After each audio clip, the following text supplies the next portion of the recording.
تان باش لە کراوەی کوردستان 24 لە یەکەمین کۆنفرانسی ڕۆژی نزانی نیشتیمانی کە بەدەست پێشخەری سەرۆک مەسعود بارزانی لە شاری هەولێر بەڕێوەچوو لەگەڵتانم میوانێکی زۆر بەڕێزم لەگەڵە بەرپرسی باڵا لە وەزارەتی دەرەوەی ئەمریکا بەڕێز ڕیلی بارنس کە لێرە لەگەڵمە زۆر بەخێربەی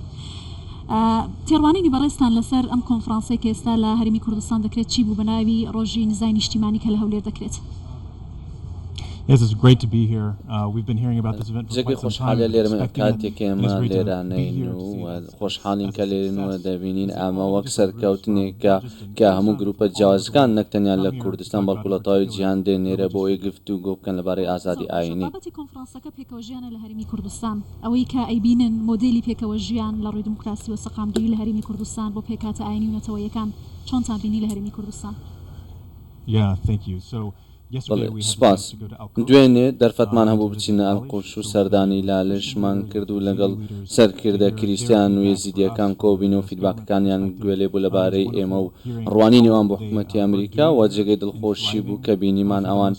چۆن لێرە کار دەکەن و بەرەو پێشەوە دەچن لە ناوچەیەکی جیهان کە بە شێوەیەکی گشتی ناسەقامگیرە بەڵام لێرە لە حکوومەتی هەرێمی کوردستان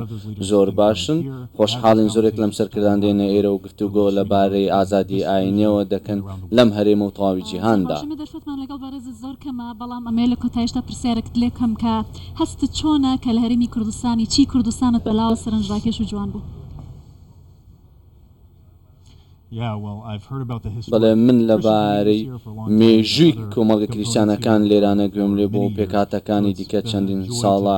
لێرانن بۆیە جێگەی دڵخۆشی بوو کە من هاتمە ئێرە و سەردانی چەندین کڵێچە و دوێنێ سەردانی لالشمان کرد بەڕاستی ئاما جێگەی خۆشحاڵەیە کە زۆرێک لە خەڵکی لە تەواوی جیهان لێرە